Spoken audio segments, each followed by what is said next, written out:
Facebook.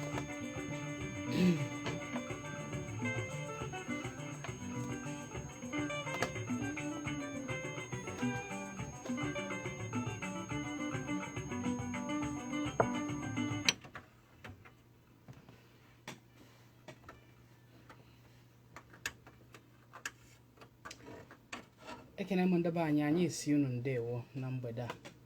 Sọsọ na ngalaba Solid 100.9 FM ka isi anụ unu anyị. Ọ nọ na mba na-ejelu mba ozi. Ọ dị na 10B Savage Crescent n'ime GRA n'Enugu. Afa m ozi eji ọfọ. Ada na ofeja ji eme ọnụ ada ọ na-abịa fụrụ ọchị eze ya. Ego gị niile na-awụshi. Ọ bụrụ sọ m nọ n'ọgbọ onye ikene ndị be anyị. Afa m bụ onye dịka chi obodo ndị be anyị ekene m unu. Ndewo. Ahụ dịkwa. Eyi. Ahụ dị m na ọsa agụụ. Ụgụrụ abịagwo. Ụgụrụ abịakwukwa. O jidegwe mmadụ chọọ ka ọ fị nwụọ. Ọchị ụmụ ya bịa. I'm telling you. Ụgụrụ nke ahụ nwa adụnwa ga-adịkwa kpọọkpọ. Eziokwu ya na ahụ. Ọ ka bidoro awụ na-echi ụta na n'ime Nọvemba. Wụziere mgbe o ruzi Jenụwarị Febrụwarị ama m ka ọ ga-adịzi. Ashị nge.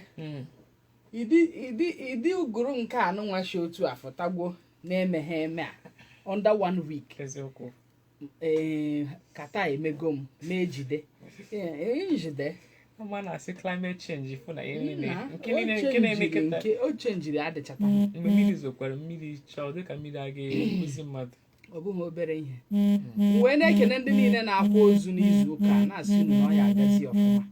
Echi niile igwe edegogo cleanser. Igwe na ndo na-akwa mami ya ichi. Wee bụrụ all road leads to Nando echi niile na Anambra State. Maka ndị amarọ nne-eche na ọ katela aka ọkwa na echi o asịzikwe na ọbụ ọzikwa na 18th na ọzi na 17th. So come one come all. Wee na echetela unu na show m nke Twin Parrot si na mma arụrụ ya ọlụ bụkwa nwanne echi bụ 19 nwanne echi bụ 19 ka a ya emenya bụ ihe na the dome, the base landmark, the base landmark event center ndị na Independence layout. Wee bụrụ ya ngaziteven unu egogokwe tiketi unu maka ọgbọ ọgbọgbasị ahụ ị na-achachapụta anya na-achọ onye na-akpọbara ụnụ ifu m ikuo ma ha mma adịghị ebe ọnụ jos jekwa eji egoro tiketi gị enwekwara ndị ọnụ ala nwee ndị nnukwu ego maka ndị isi okpokpo chọrọ iru oche na ụmụ ihe tatus and ngotos ije goro ezigbo oche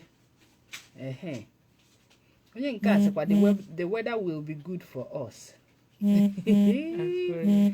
pray it remains like this till December. Weather for 2, pregnancy for 1. Apa na abalị ka oyi dị atụ maka na ehive hiti. Kacha ndị na-arụ ọrụ n'ọsaịdị ya. Kai. Amampụkwa obere ihe dị ọrụ ha eziokwu. Ndị kịta ka ndị panel bita na-aghọta ije because ha dinara na ana ahụ. Ọ bụzi ndị na-akụzizi nke nọzi n'elu ụlọ na-akụzi nke ọ na-edo blọkụ. Espikere akụ ebe ahụ ka nsogbu. Ọ bụghị obere ihe nchan eziokwu ka nna agwa gị.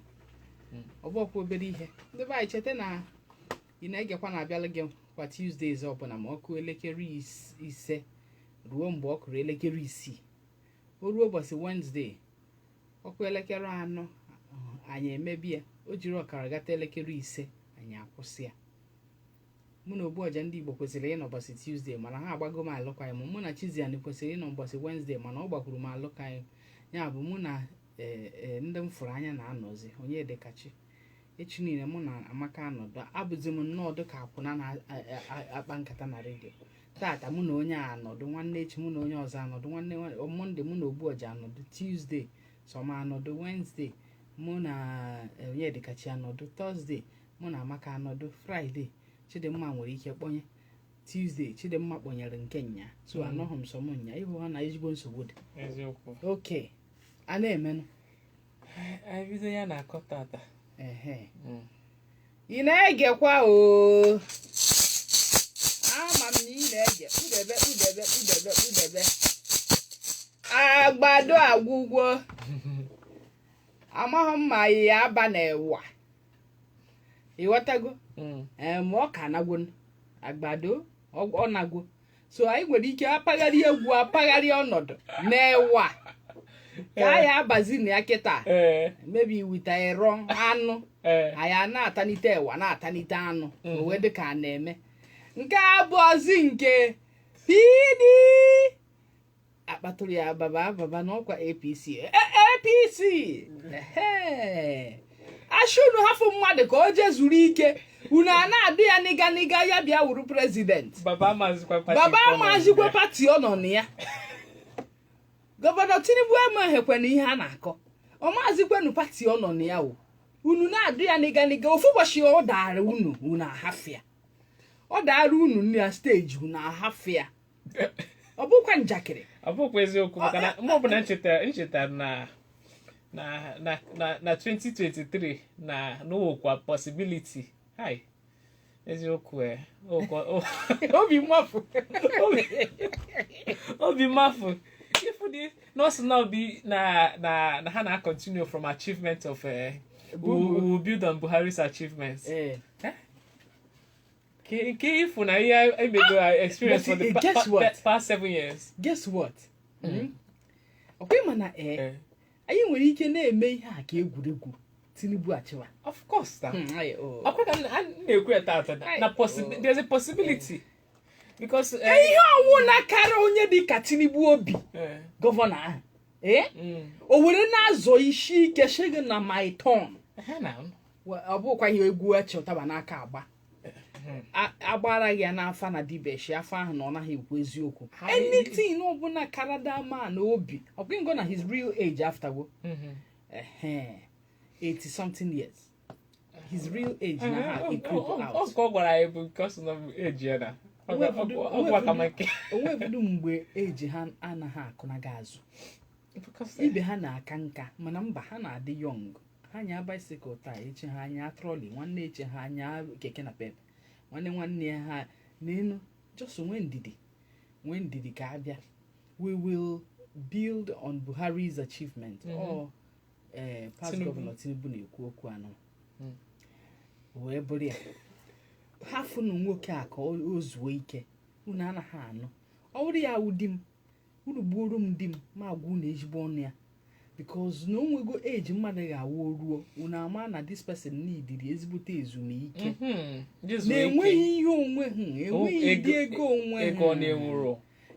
ịdị ego onwe gọvanọ ka Tinubu fụta Kennedy onye na control ihe bụ Lagos State you understand you watago so uche anyị kwesịrị ịdị ya ndị mmadụ na-adọga nwoke a nịga eji ya esutu nzi datin ị ga-eji your dad wee mara ihe nwoke a na-agabiga ụbọchị nke ọzọ o jikwere microphone otu anụnwa were aka nke a support ya it's not a joke o ji microphone n'ofu aka were aka nke ọzọ support ya nke ọ gara na Jos mgbe ọ na-esi n'elu ebe a na-awadata ọ na-achọzikwa ịda achọrọ ijide amaghị ihe ndị APC na-achọ ime ihe anụnwa so onwe nnọọ onye ahụ dị n'ime APC unu ga-ewefute ọkwa ịma na ọkwa otu aka Buhari shi wee na-achọ dịka onye na-achọ ọnwụnwụ jedogha aka green efere mmiri it's not a joke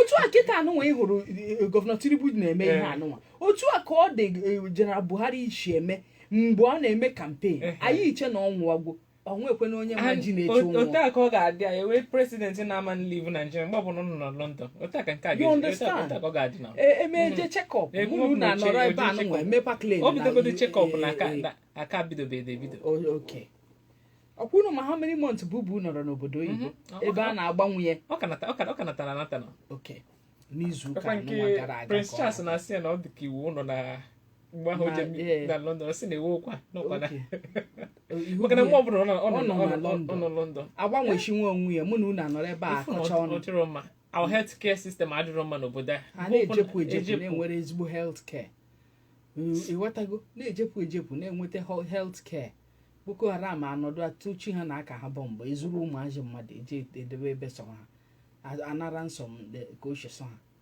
you know. Ndị be anyị owere ya, we will build on Buhari's achievements. Cheta na ka anyị si eme bụ anyị gụpụtara gị ya n'oyibo anyị atụgharịa mebie n'Igbo. Jizọs ewee na-anara otuto. Onyedikachukwu bụ producer ị na-egekwa. Onyedikachi_OG na social media platforms. At Ijele Solid na social media platforms. Christiana Ozioma Ejiofo na YouTube. Christiana Ozioma Ejiofo na YouTube. Ị na-achọ akara nke m na ebe niile, just dey at Ijele Solid. Ọ bụ na eforia ịchọ Ijele Ozioma Christy Ejiofo, ị ga-afụrịrị ya. Nke a bụ Sambea. We will build on Buhari's achievements, says Tinubu. The presidential candidate of the All Progressive Congress, Bola Tinubu, has said that if elected president in 2023, his administration will build on the achievements of the president, Major General Muhammadu Buhari, retired in the last 7 years. Okay. Tinubu stated these on Tuesday in Jos at the flag-off of the APC presidential campaign for the 2023 election. The APC presidential candidate said that Buhari performed well in all areas of infrastructure and laid solid foundation for development of agriculture and other sectors. We were insecure, he turned to retired General Muhammadu Buhari, and he embarked on rehabilitation, recovery, and redemption of Nigeria. Nigeria was sinking, but Buhari pulled us out and said that Nigeria will not sink in his time and in the time of APC, he said. He also added that Buhari superintended over a most fair and credible primary election that produced him as the flag bearer. Ekwem Tinubu, who reaffirmed his commitment to good governance, stated that the 2023 general election is a fight not to leave the country to looters. Meanwhile, the Apex Sociocultural Organization in Igbo land, the Ohaneze Ndigbo, has lashed out the Anambra State Governor Charles Soludo over his comment. Amamna, they will lash him. Yesterday, I was telling my people in the house, I said,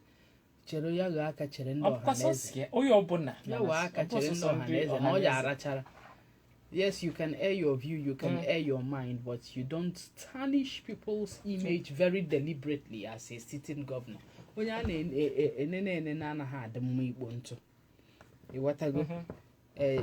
Governor Soludo went a little overboard. An opinion piece in part 1.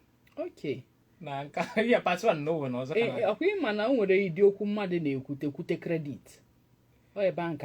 And someone was saying something like this today now.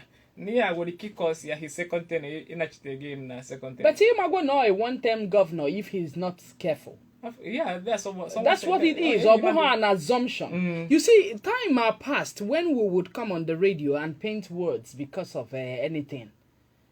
The way things are going, no, yes, we can mean well for the people of Anambra State, but the tears supersedes the joy there. All promising her heaven on earth, and they are expectant, but rather the taxation they had too much, because the KKs and the buses and the riders and those and achi taxi they go and ha abati in a year. Okwa here in a mess it at home kwa Monday. How many days can I? You understand? How many days can I resort in a week? Obama didn't run over show. So Obo Nakia had he taken is not because of his words to Peter. Okay, so you understand? It's not all just because of his words to Peter Obi. It's seemingly people are assuming he's going to be a one-term governor. It's not a bad feeling if you're a one-term governor, by the way. Email off me, you got him off ma. Also, quite sheep, you 10 years. Each of him off me, you got him off ma. enwere ndị nọrọ ya 4 years 8 years ha emeghe ọfụma. Ambode nọrọ ya 4 years yet o mere ọfụma. Are you there? Yeah. So it doesn't matter the longness or the lengthy nature of how long you're in the office. Ihe a na-anọ lengthy more years, donkey years ahụ ka e were kpokọrọ ego anyị. For me, even a term is enough. It's okay. Yes. A tenure is enough. That 4 years is enough. For onye chọrọ ịhụ ụzọ. For onye ishi chọrọ ịhụ ụzọ. For onye ngwụrọ chọrọ ije. It should be enough for you to perform. You understand? In the first year, it has your economy. In the second year, it may service delivery. In the third year, it na-achịkọta ihe bịara. In the fourth year, it enwe obere ego were jewere. Ka ihe eshemie. You understand? Ọwụhụ maka na ya na ha akpọ okwu ahụ. Anyị mana ha na-eri nnukwute ego were ejewere. Of course. Yes. Anyị mana ha na-eri nnukwute ego were ejewere. That's why an infrastructure, a sitting governor nwere ike ịrụwarụkwa ihe ọrụ onye ọzọ bata kama ọ ga-ebido from ebe onye ahụ kwụsịrị. O je bido a fresh project. So also because ka ayari affiliate as onye arụchaghị that particular project, knowing ego one dị involved iji wee rụchaa ya o were arụrụ a na trash ya ejụọ ya why ọ sị gị na onye ahụ na-arụ ya with company ya. You understand? Yes, so we're not going to Egypt anymore. Anyị eshigo na ana ọkpọ nkụ were fụta. You know? Yeah. So I knew also that Ohaneze will lash him. Of course. They will lash him on the media. They will also lash him physically. You will hear more scores. What I go? Because I mean my house on one neck and how. Agụ ataka hashi. Ofu obodo. In a na-eje cross country from Isuofia to Agoro now. Oh. Yes. Ụmụaka na-eje cross country from Isuofia to Agoro. Na-eje cross country from Beha to Isuofia. A na-eme nie na agụ ata na. Orumba North na South na-eme cross country. Ndị Ufuma na-eji ọsọ ruo n'Umunze. Ndị Umunze na-eji ọsọ rute Ufuma. Is a day cross country for inter school. A na-eme now. So ọwụhụ na rocket science from Agurubeha to Peter Obi to Isuofia I carry he 300 naira mo hikanne 100 gịnị ka nna akọde 200 naira no hirinne 200 naira no hirinne. You understand? That's the truth. So ọwụhụ onye kwuo ye ahịa ya ọnụ ya ojigini wee kwuo. The socio-cultural organization in Igbo land, the Ohaneze Ndị Igbo, has lashed out Anambra State Governor Charles Soludo over his comments on the former governor of the state and presidential candidate of the Labour Party in the 2023 general election, Peter Obi. This was in the Igbo group, as the Igbo group said it had dragged Soludo to 2 deities in Igbo land. Are you hearing that? Yeah. For discrediting the legacy of Peter Obi. The group said this in a statement signed by the Secretary General Okechukwu Isiguzoro on Tuesday. Soludo had in a lengthy letter maintained that Obi was not ready for the presidential race, declaring he was merely catching a cruise. Look at that. For goodness sake, when Soludo was vying for governorship, he went to PDP. He returned back to ABGA at some point. He wasn't catching a cruise. Owuriye ha ka president ka mmadụ na-azọ. Governor Soludo na-asị na onye ahụ na-catch cruise. Na-egwu ka ọ na-egwu. Na-egwu ka ọ jamboree ka ọ bịara. Aka na-ekwukwa nke o kwuru na investments o nwere n'obodo no, it was not next to nothing. Agbakwo nka. That was last week now. And ị na-ekwukwa onye ọzọ anọgụkwara ebe a for 8 years after Peter Obi. Peter Obi handed over to Obiano. Ọ ka iwe hụ ana m anwụ jerebe ana m anwụnyu anya. That's exactly what the definition of that thing is. Ana m anwụ jerebe ana m anwụnyu anya. Owo Peter Obi handed ya over. Willie Obiano handed ya over. Mana ọ na-ahafu isi aka o kwesịrị ime otu a wee na-agba oriọm n'elu isi. Eziokwu ihe na ọ mata na akpọ dị oke egwu. You know, sometimes when we're on the radio, we're discussing the kind of things that happen in various offices. People think we're joking. ọwụ mgbe mmadụ wetere mma sụọgụ wa akpọ eziokwu enwere natural and spiritual and physical akpọ onye vụrụ ga akpọ ozo kati ya ezo Chineke ewefute ya n'ọtọmpi ụnọ ọ dị very glaring and visible onye ahụ agaghị ama mgbe ọ na-ekwughị ọnụ. This is out of the abundance of the heart that the mouth is speaking. Ọwụhụ na ọ tara omeji Soludo ọ dagburu ya during election win oye. You understand? He won Soludo during that election. Again, you like the comment Peter Obi, his response to Iyoko. Peter Obi no dey look uche face. Us there na have a trader. Name go nke as a trader. Na give up one professor. Give me nke and the for ni ka ya baro mari. Ni na ụfọdụ ndị professors cheno by isu oyibo. You know that's where we have a bigger problem. For the professors cheno by isu oyibo. Oh yeah, mere half the time they are very poor. Half the time they are very poor. Okay, Governor Soludo feel no arrive go. Obuya aka na azo governor. Yeah, let's talk reality. Obo Soludo aka na azo governor. Ima ihe bụ a governor of Central Bank. Ima ihe o mean. Like aha gị na signature ade na akwụkwọ ego a na-eri na a country. Ima ihe o goshiri.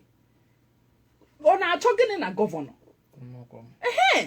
So I want abịaghị ịkọ ọnụ but abịara ikwu factual and realities. Obo Soludo aka na-azọ governor. Obo Soludo ekwesịghịzi na-eme ihe by governor. He is already a governor of CBN. Ọbụrụ m onwe m ike ịgachi akụnaga clock azụ. Ije zọwa governor of a state ebe iwu governor the country mgbe dị ka mgbe a na-akwụkwọ ego ha. Wetin pass am now? Nothing past that one. So, you see, professors sometimes, everything everything I have maximum respect for professors. Mana, enwere ihe bụ realism. Ọchịchị abụghị ihe na-eme na social media. Ọchịchị bụ practical. They play, they show. If it's working, you will see it working. Mana politics in Nigeria, even when it is working, some people want to lure you back to Israel and Egypt. Even when they are seeing that something is working. Because why? We believe so much already in the kind of rugged way of doing things. By rigging one kind of election and making the wrongest person win that election. So that consolation na ko fọdụ obi. You understand? That consolation na ko fọdụ obi, knowing that they have their way. Look at what Governor Soludo is saying. That the minority always have their say. That the majority will have their way. You understand? Yeah. What does this transcend to? It simply means that there are other structures who will not be doing what Peter Obi is doing, consulting what Peter Obi is consulting, but they must win. They must win. You understand? That's why you will bring for us the majority and the minority as an instance in a place and as a presidential election. Igwa nwanne nwoke na o ejambori ka ọ na-eme. N'ihe ọ na-eme amụrụ anya ewere ọkụ.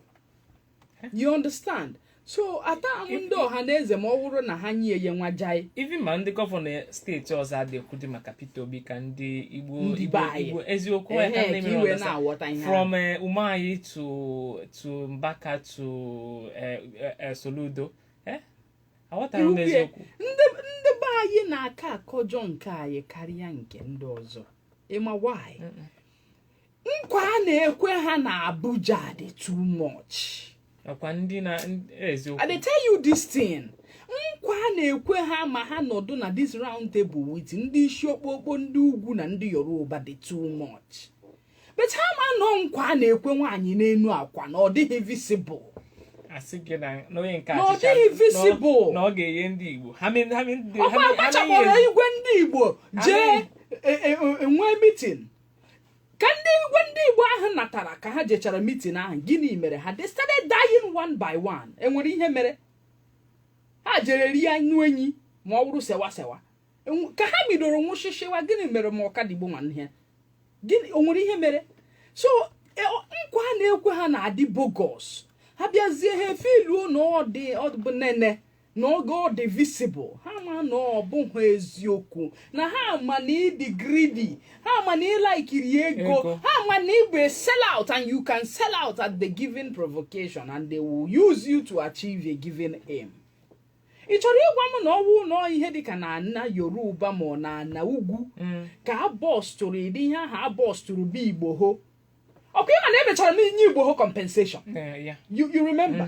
Emechara pịa Igbo ho compensation. Half ndị niile ahụ enwutere wite egbe na ihe niile from beer. Okay, man. But ekwe ma mmadụ na onye agbagburu be Nnamdi Kanu. O nwere gọvanọ ịhụrụ kwuru maka ya. O nwere gọvanọ ịnụrụ kwuru maka ya. A na-ede nkọgheri n'akwụkwọ. How else ka anyị ga-eshi wee mara ihe a evụọ na iko ịma ha mgbe a vọrọ ntọ? That's why a sitting governor who knows that name will a prospect. Because onye dị Peter Obi na be serious prospect for onye Igbo. Yes, a prospect. Ishopopo dị sharp. Enwebe ebe ọgabe consultation, ojegwo ma ishi Eliza, ojegwo ma US, ojegwo ma Europe, je n'Asia, nata na-eje Nigeria ka ha one by one like that. You know, at the dying minute, 4 months to go, 100 days exactly. Eba fota, she no na ime jamboree. Ishimuna muna madeno. No, don't do that. Don't say that. O nwere ka eshi made ihe anụwa. Nsogbu dịkwa. No be joke. Nsogbu dịkwa eziokwu. Ezigbote nsogbu dịkwa. If na nwe ya pụtasị na ewepụ we na his father's opinion is different from his. Of course, it is high time that you detach yourself from falsehood. Ọbụrụ ha na mpaga abụghị ezigbo na-atụ ashị, iwofu onwe gị na ashị. Ọbụrụ na mama gị abụghị ezigbo na-atụ ashị dịka an adult, ijiri nwayọ you detach yourself from ashị, because ọbụrụ na ọbụghị an adult ka dị ga ayewo, ọ mkpụrụ nne na nna kụrụ ka ụmụazị na-eso. Yes. Don't be surprised how children learn how to lie, learn how to do all manner of things. And you're thinking it's their teachers. No, they learned it from the home. And when a bozo hashi amota their first learning, or from the home. Or ihe ha na ahụ n'ụlọ ka ha na-eje n'iru exhibit here. So, nwa soludo afọtago gona ho papi ya shiamba na nke anụnwa dadị ihe ekwe m na nke anụnwa. Na ọkwa Peter Obi iwu dị koko na ihe a na-eme. Go come, and he's willing to trade in anything. Even na amarob if ta kwodrokwa ebe niile Peter Obi go interview ni no o presidential candidates also megoro diri on in since ebi dem. Ha na-eje okwa no apụga nwere nke ha. Also we have no na chitere na apụga mgbe ọ chọrọ ịza no ga na. Enwe ha nsogbu ana m agwa gị na nkwa ha na-ekwe ha na-adị too much. In trying to and in trying to leak all that he wants them to leak, they fall prey and they lose guard and begin to talk anyhow. Oh, ya na-eme ndị ba anyị na-eme ndị isi okpokpo anyị. Oh, ya na-eme ndị isi okpokpo anyị. Before ịhụ ka ha kwudosie ike, ha na-enwe gbese n'ime onwe ha. Eziokwu. Yes, now. Ha na-enwe serious fracas n'ime onwe ha. Akwa ọkụkọ wanụ nke ọgazi wọkụ. You na wonder ka o shi eje. You know? So, ejigbote nsogbu. So Ludo had in a lengthy letter maintained that Obi was not ready for the presidential race, declaring he was merely catching a cruise. Look at that speech. Not ready for the presidential race. After spending billions of naira, traveling the whole world, campaigning and soliciting for support. People staking their life and coming out en mass and doing different manner of things in various states of the country. Manugwa, Hausa, Manana, Yoruba, Manana, Igbo. And then suddenly he's catching a cruise. People just use English language the way that suits them. A professor on the sound agaghị use such cliche, such language, such phrase, or may try ya. Many people is a president. Like mmadụ weftere no 100 million naira. What is our president? Okwa ihe anara ha. Yeah, now. What did they talk? Okwa ihe anara ha for their form. Oh, yeah. Should be for this country.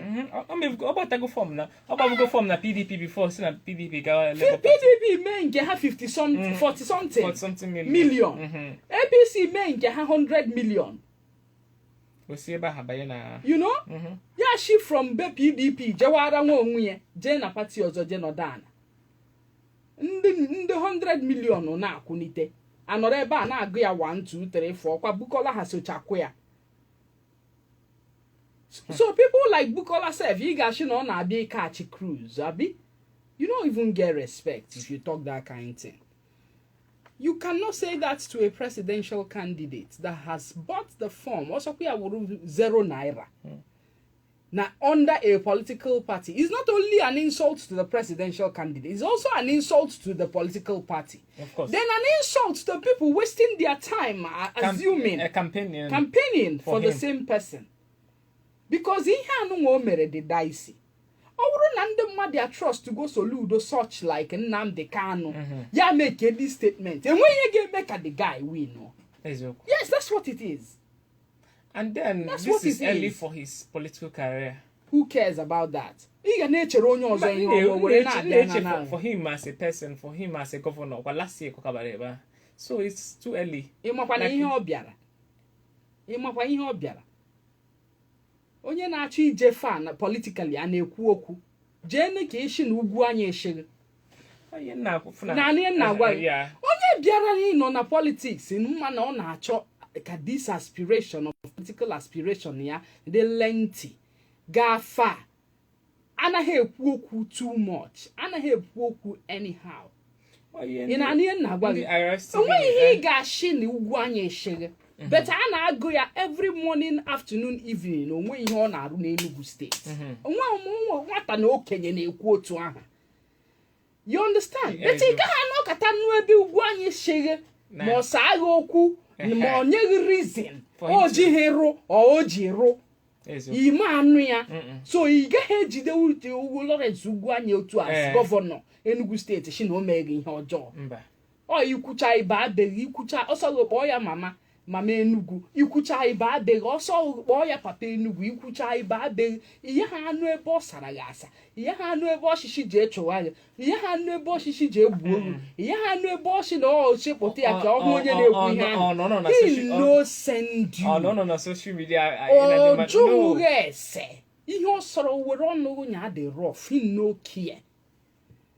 You what I go? So, but professor, I don't know ka Peter Obi sara okwu. Yeah. So, ihe na wo waka shege. And then he's always diplomatic about his statements. We will only reply here. A businessman is a businessman.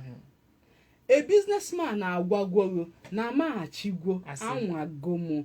Enwere ndị ma akọ gbamgbam biko ihe oge na achiziketa je nyere m aka kụọ ya. As a professor, Ebo, ni ikamugu akwụkwọ. Economist. Ikamugu akwụkwọ is entirely all encompassing. Yeah. N'ịbụ a professor, abụ m a trader. Biko enwetego m technical know-how ndị trader. Dewe wayek na level 1 were fụọ as a trader. Mana na your tenure, ha nọzi na level grade 1. Igbo ya agbawo igbo mbọ mee ka ị mara ma ihe nwetetu ha na grade level 5 at least. Then ịkọrọ ha gbamgbam na school ahụ na-eshi mmiri. Then iwelitekwu aka na infrastructure ndị nke mmevuru ndị go dilapidated. Ọ ya ka eji ama professor kwuo eme ekwu eme ọwụhụ bayi okpokpo oyibo na-esu oyibo. You understand? Let me tell you something that is very realistic. A singular word that you make carelessly in politics can jeopardize everything that you've ever worked for politically. A singular word. For instance, Femi Fani Kayode. The place Otokayi Wegoro Femi abụzi ebe ahụ ka ọ nọ right now. Eziokwu. Because when a man na-abụfta asọgbofu emecha ojeracharakwa, people like me will not have anything to do with you for $1 million. Yeah, you will not take him seriously. I will not take him seriously. Ihe m hụrụ ya wo ebe ọwụ na nnidi ka ọ na-eje. Ọ ihe m hụrụ ya ka. And I am too straightforward for politics. Mụ na kwuru mụ na gị okwu, mụ na gị akwụghị, mụ na gị akwụghị, ị ga-ama na mụ na gị akwụghị. I no send you. Kam ya ego ahụ ị na-enye m inye debe m ya. Nni ahụ ndị ofere nni m ahụ dịbeghị ịkụwa ya. You understand? Yeah. Now when you're seeing Femi Fani-Kayode speaking, I'm just looking at him like this, like a cow. When I'm seeing him talk over the television, I'm just looking at him like this, like a cow. Because he used to be an iconic person in my spirit, soul, and body. And then and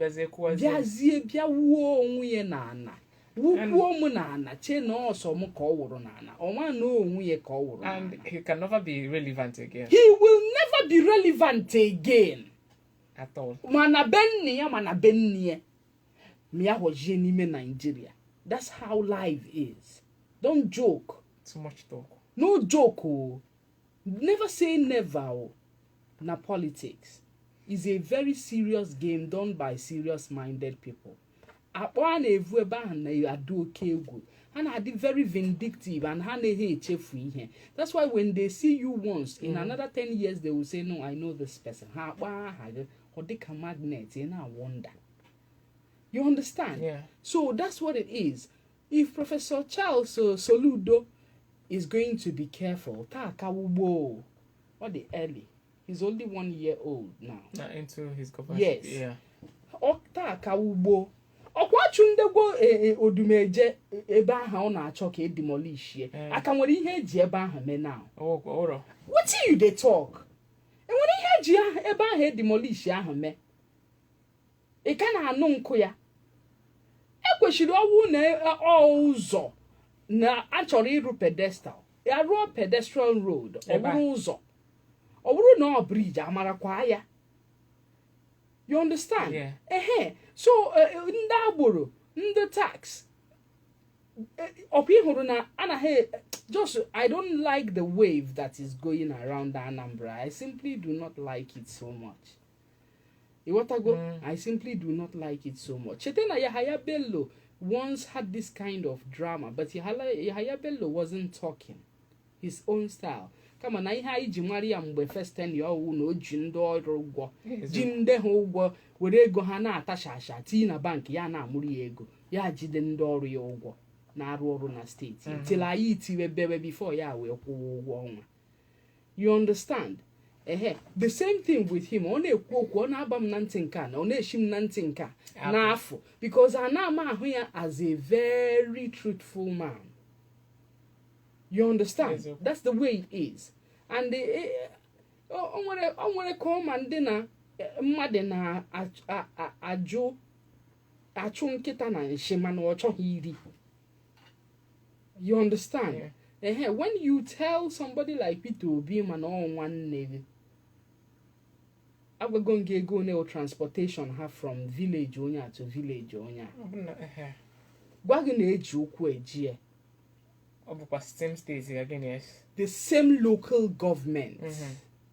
You know, actually the same state or not actually get the same local government. Each abe agoro. Igahe na nkalute kulo obia gawara ishtu ofia with oku kan na agwa with oku. You know far. Ni garia na all the far 2 hours na oku. Mo no geru mare sa warije 1 hour irugo. Enwere ihe ọ na-awa ewofu n'anụ eri ya anụ ihe niile ahụ politics ekecha adnan verivuna n'ama emecha ya n'ama evuna ya n'ụlọ ihe niile ahụ politics o enwere some things a na-ewofu n'anụ wee na-eri anụ ọ ya mere nwanne gị na-azọ politics ọwụ na ịchọghị ịtụ eri ya imechinete ọnụ ka ọ yara ishi na ishi ya by tomorrow ọhụghị as opposition tiri stored mgbe dị ka mgbe ịghọtago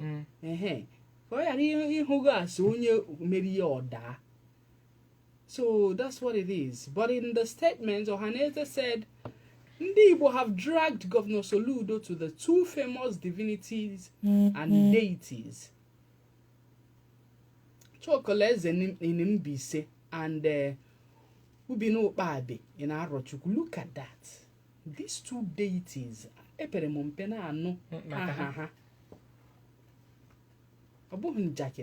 especially Ubino Babe Narochukwu. For his unreasonable public behavior. His investments is worth nothing. Oh yeah, but when I hand you over to you. Oh yeah, I no go. Oh yeah, I no go for it. Oh yeah, in the IRS TV ne. Now there is document to show that Peter Obi left money. He left money. He didn't leave the state on debt. And the governor in Kenon hand you over to you, borrow a lot. And you are trying to rebuild that the state back. So, face your governor in Kepura, Peter Obi, maybe no way. How will you say Apo, Obio John, Apo? Ashingin or boom, we were the Maswam mother when you vote Apo no be. Apo de no day. Peter Obi, where he can feel one everybody, to wash up one mother, everybody need a senior brother. Ndeni no na akpọ senior brother nwere ike bụrụ senior enemy. Akpọ kanko. Yesterday, I was doing a production where you wrote and mentioned the names of various governors. Ndị nke gogorie. And ịga na social media, you know where people are mentioning ndị nke tiri aka na Peter Obi mata na ka ahụ dị ha. I'm not wishing Soludo ide ahụ ahụ. You understand? But in the ahụ no ihe oji akia meteru. That kind of thing. And when naturally, you know, when we say some things, they just come round and round like this. There are some people naturally who God's own eye. And I hate jeba. Even then, I don't touch me not to chuku. Akwane kuna na because okuya kuru ejebu ndi security personnel na village. Ana fukwe bundu security personnel Chief Soludo since wow. Ana fukwe ebu ha. Nke akita okuru kita anu nwa oshigo na umube labor. No umu ndi. No umube labor party. No ha je tamper with the security.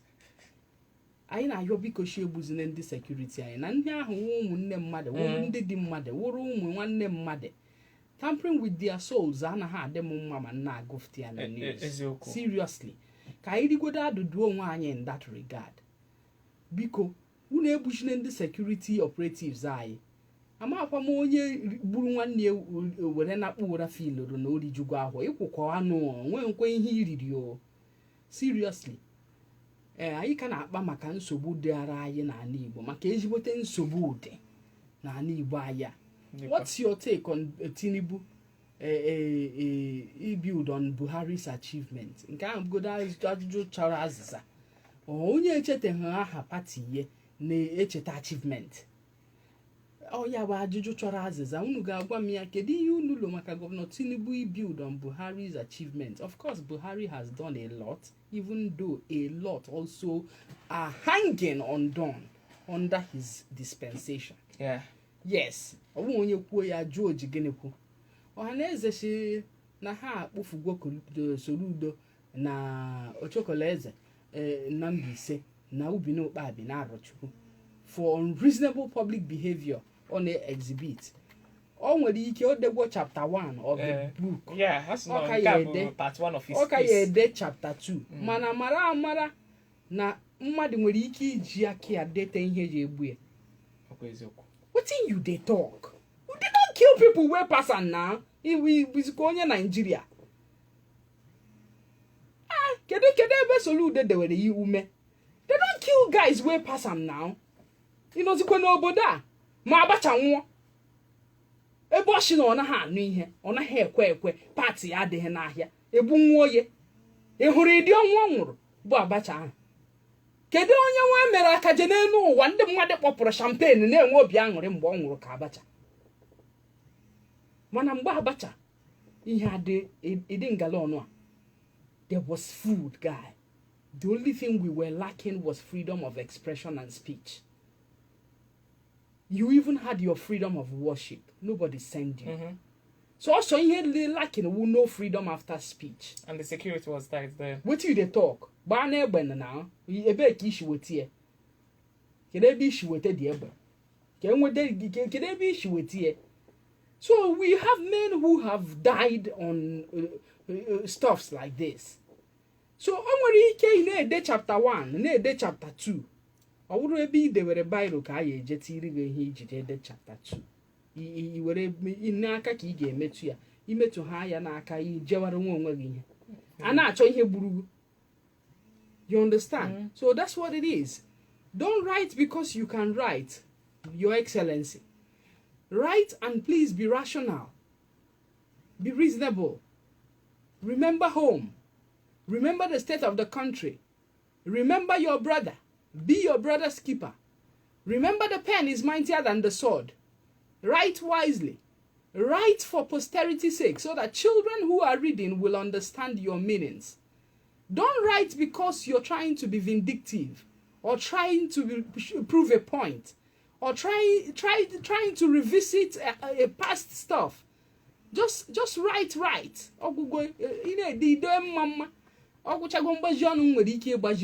Mana owo na eju omu ma shigi dewe godu pen ga aha ka ichu bai. Are you hearing me?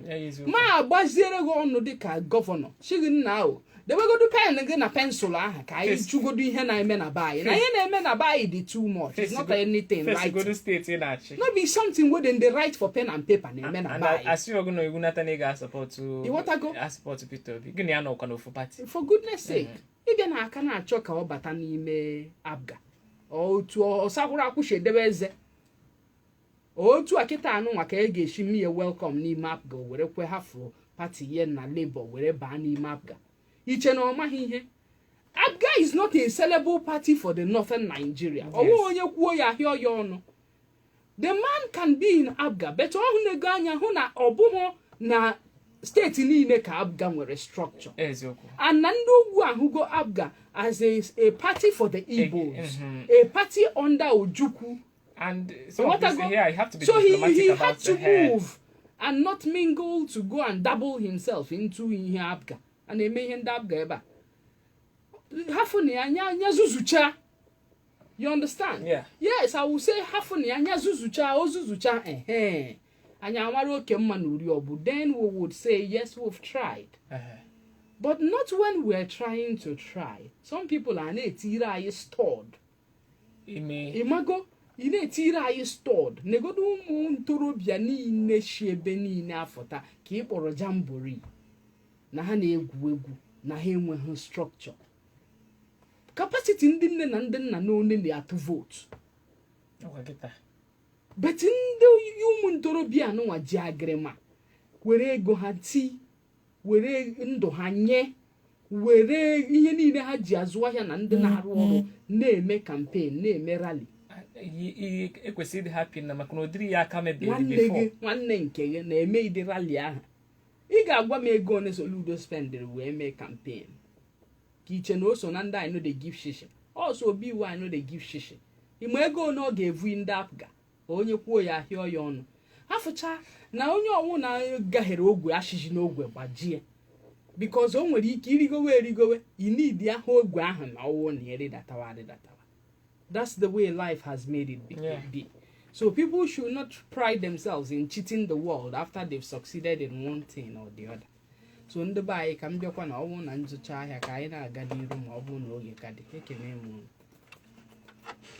Ngwa ọgụ ndị enwere ike ị na-ebugharị karịrị nde 6 bụcha ndị na-ekwesịghị inwe ha jicha ha n'ala anyị a na-akpagharị ihe ha na-ejikwanụ ngwa ndị a eme bụ ịkpa arụ dịka ibido ọkwụ na ụka n'etiti obodo dị iche iche iji egbe ezu ohi izuru ohi ụmụ anụmanụ ịtọrọ ndị mmadụ nakwa iyi egwu bụ nke na-eweta ịtụfu ndụ ndị mmadụ nakwa imebisi ihe nnweta ha ọ bụrụ na egbe ga-ebere n'obodo a udochi ya ọ bụ oke na ọrụ dịịrị anyị niile ma ndị ndu omenala amaala ndị ndu okpukperechi ndị ndu ọdịnala nakwa ọgụgụ ọchịchị dị iche iche itikọta aka ọnụ anyị na ndị ọrụ nchedo dị iche iche ịkwụsị ndị a na-ebugharị ngwa ọgụ. Anyị niile ga-agba mbọ buo agha megide ndị a na-ebugharị ngwa ọgụ n'ala anyị n'ụzọ na-ezighị ezi. Hụkwa na imebọrọ ndị a na-ejigharị ngwa ọgụ dị iche iche. Ekwekwala ka ha nye gị ego si gị nyere ha aka bugharịwa ya. Ka anyị niile gbakọta ọnụ nyụkọ mamịrị a ka o wee nwee ike gbuo ụfụfụ na mbụ a na-agba ịhụ na a kwụsịrị isi n'ụzọ na-ezighị ezi ebubata ngwa ọgụ erekwa ya n'ala anyị niile. Ozi a si n'aka ụlọ ọrụ National Center for the Control of Small Arms and Light Weapons. Up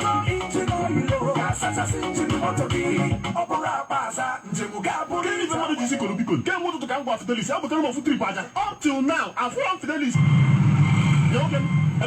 Oga biko gbaghara m atụsịkwana m aja m ga-ebutere gị ka m start tipa anwụrụ jupụta ebe niile nke ka ndị ọrụ na ọ gidere anwụrụ nyụọ kwechiri kpamkpam nwaanyị na ọya ekpochiri ọ bụrụ na ezigbo mmanụ ka ị na-agbanye ihe na-anya anya kwesịrị ka kpachapụrụ ya anya lekwute Jesco injin oyi gbanye na moto gị ikpesadebe Jesco injin oyi dị sustainable both quality dịka Jesco gear oil, Jesco hydraulic, Jesco synthetic oil, Jesco rosy super plus na ọtụtụ ndị ọzọ. Were Jesco injin oyi na-akwụ ụgbọala gị ka ịhụ na ọ bụ kpọcha kpọcha ma na-anọtekwa aka. Standard Organization of Nigeria sụrụ akara ha na ya na 2012 Miss Bushi Moto nyere Jesco Company Award of Recognition. Ndị man caps kwara akara ha na ya. Isi ụlọ ọrụ Jesco dị na 58/60 Ago Palace Way, Okota, Lagos State. Ị ga-enweta Jesco oyi n'ọdụ ahịa ndị Jesco ọbụla dị n'ime ahịa, shops nakwa ihe dị n'obodo anyị agba gburugburu. 08096273722. Jesco oil suru Jesco engine oil. Anwụ dị n'engine oil.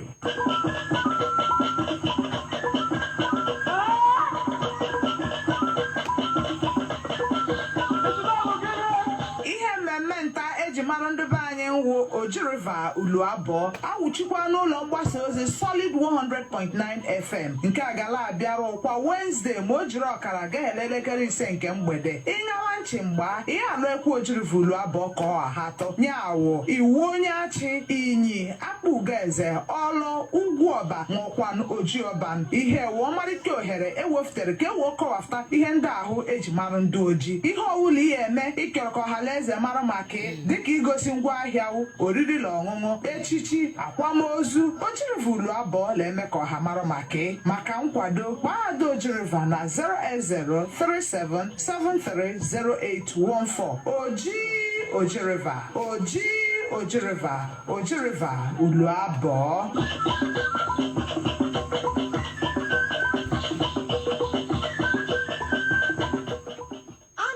n'ọnụ ụgbọ agbapụgo ndị mmadụ ọgaranya o. N'ebe biko kwa nka ndị nke gwara yi maka fe. Nke onye maka ihe Simon ọ bụrụ na ndị ga-atụnye nke ọ ife niile. Onwe ji ihe njide ma kpọrọ cha. Ana m enenye na channels nwanne m ya na-enenye ya ka anyị na-atụle ka o si gbatakwuru n'ihe gbasara onwe ji ihe ọ na-adị m ka ya nwoke nlọ bụchara nke obi m niile. Ọ ga na-abịara gị kwa Tuesday na Wednesday n'izu ụka ọbụla ma ọ kụọ elekere 4 wee ruo elekere 6 nke mgbede. Sonyere Ijele na Ogbuọja kwa Tuesday ọbụla. Sonyekwara Ijele na Chiziani kwa Wednesday ọbụla ma ọ kụọ elekere 4 nke mgbede. N'ime ị na-egekwa na ngalaba Solid 100.9 FM dị n'Enugu. Ị na-egekwa eyo ana m ege.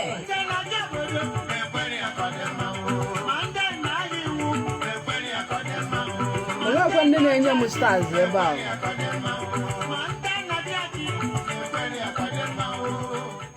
When I wake up in the morning, I need something to help me start my day. Start my day. Pick 4, 5, 6 has DHA. It helps my brain to grow. It helps me to be smart. Oh, my own milk, oh, beat 4, 5, 6, yeah. My own milk, oh, beat 4, 5, 6, yeah. My own milk, oh, beat 4, 5, 6, yeah. My own milk, oh, beat 4, 5, 6, yeah. La la la la la la. Mama Marie. Ana m eme nri ụtụtụ etinyere mmiri ara ehi Peak 456 nke ụmụaka na-etolite etolite ya bụ Peak 456 n'olu bekee. Nri ụtụtụ etinyere Peak 456 mmiri ara ehi nke ụmụaka na-etolite etolitekwa. No o nwere mgbakwunye DHA iji kwado maka mmepe ụbụrụ. Peak 456 jupụtara na calcium, vitamin D, protein dị ezigbo mma iji mee ka ụmụ gị na-etolite na-agbasi ike. Ọ masịrị m. Aga m ebido na-edozi ahụ ụmụ m site n'inye ha Peak 456 mmiri ara ehi maka ntolite ụmụaka agbakwunyere DHA iji kwado maka mmepe ụbụrụ. Na-etolite na mgbasi ike na ịdị gara gara site n'iji mmiri ara ehi Peak 456 na-etolite ụbọchị niile.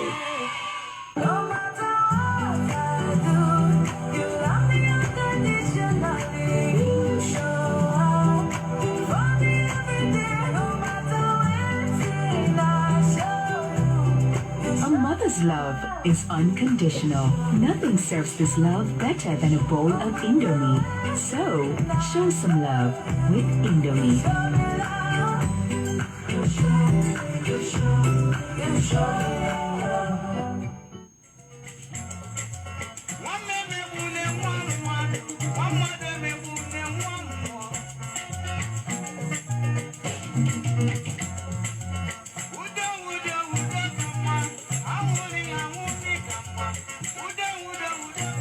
Ndị be anyị udo ka mma o. Ọkwụtọ ka atọbalụ wee tọta ife. Mr. Nzako. 100.9 FM na-ewetara gị oge udo kwa Fraịde ọbụla. Imebe udo n'etiti ndị ụwa. Dozibe ife niile mebiri emebi ka udo wee na-achị n'etiti mmadụ na ibe ya. Oge udo ga na-abịara gị kwa Fraịde n'izuụka ọbụla ma ọ kụọ elekere 5:30 ruo elekere 6 kpọmkwem.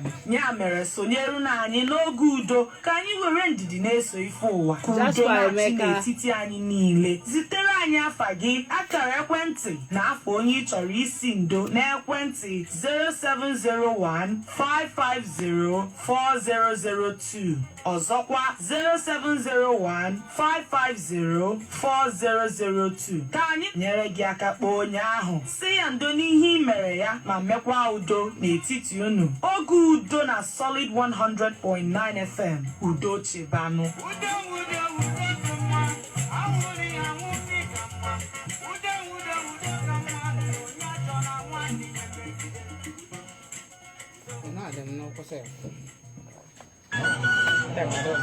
My brothers, I greet you. Ha! Uche, have you lost respect for tradition? How can you reach for the garden egg when there are elders who have not been served? Brother, is it not just garden egg? Just garden egg, you say? Being the head of the family is no easy task. It's in moments like this I turn to my Dubik malt, made with the respect and honor of a tradition we all hold dear. Dubik malt is a drink for any moment. Dubik malt, crown the moment.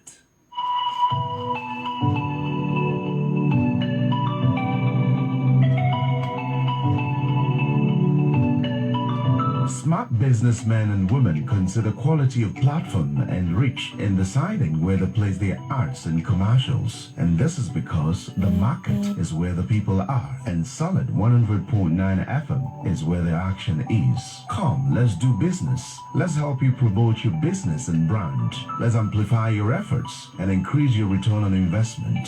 The result will wow you. For further inquiries and sponsorship details, call Onyechi on 0803-787-8521 or 0908-797-4319. Solid 100.9 FM. I rock, you rock, we rock.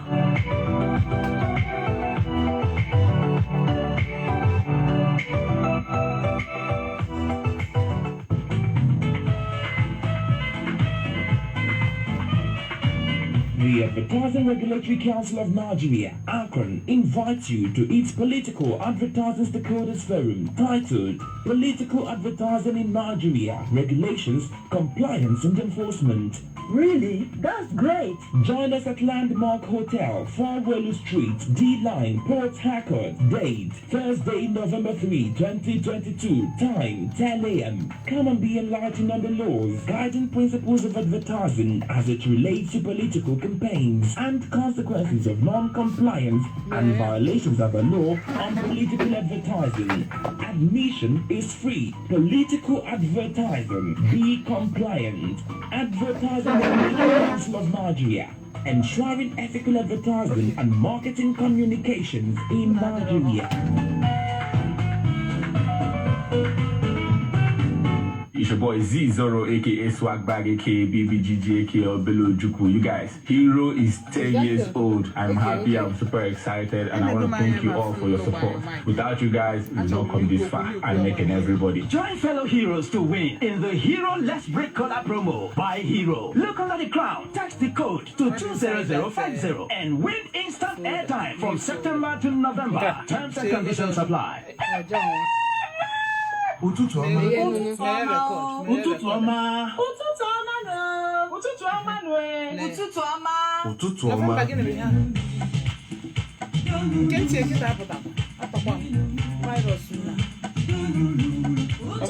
mmemme Solid 100.9 FM na-ewetara gị kwa Fraịde ọbụla bido n'elekere ise ruo elekere itoolu nke ụtụtụ. Sonyere Solid 100.9 FM n'oge ụtụtụ ọma ebe anyị na-enye gị obi aṅụrị pụrụ iche site n'ịkpọ ọmarịcha egwu ọdịnala.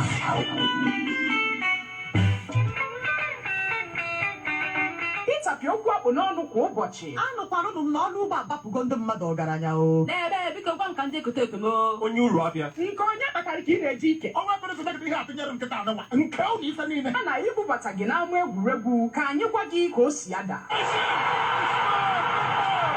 Ngwa ị ka nọ n'ụra teta ozigbo ka ị kwere m ekele ụtụtụ ọma. Papa Chiamaka, Ilumama na Peter Mba tụkọjata anyị n'enu. Nke rụrụ ndị beghị ụzọ, Roman ụlọ ọgwụ, Roman ụlọ ekwo, wolu scholarship mere ọgọ n'ụwaleli. Nke mgbe pinakụlọ ịla gas, ọ na-enye ọra yara yara na-enye ndị mmadụ aka. Onye kwuru ga-eso n'azụ, onye nwere uche, onye gosiri nne ya mara ọrụ, site n'ike ahụ ọ rụrụ arụ, anyị ekwere ya ekwere. Ọ bụrụ na ike achị anyị, gosi anyị ihe rere ka anyị kwuo. Onye ọchịchị doro ya, gosi anyị ihe rere ka anyị kwuo. Arịsta Peter Mba. Eyo, ya bụ nwa bọrụ, ọ ga-achị elu ugwu, ọrụ ọma n'oge enye n'aka oyi. Pita ya bụ nwa bọrụ, Pita apagide ọkwanya paradọị. Pita ọ na-ara ene mbụ na ọ ka ya arụkwa eje n'ihu. Pita olileanya adịgo, awa tụboro isi a. Pita Mpa, ashụọma na-ere owe. Pita ewere akwụkwọ vootu gị ma ifure paradọị. Ọ bụla PDP, ebe sere ọmbrela. Pita Mpa.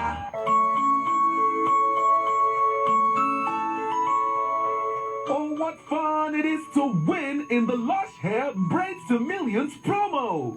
Christmas came early. Everyone is a winner in the Lush Hair Braids to Millions promo. Get free 100 MB NCM data guaranteed on each pack and a chance to win 1 million naira, a car, generator, and other amazing prizes. Simply buy Lush Hair Wow, Ready, Jumbo, or Mega Braids pack. Open the pack flap, scratch for pin, and SMS your unique pin to 38353. Hurry now. Terms and conditions apply. Lush Hair, be beautiful.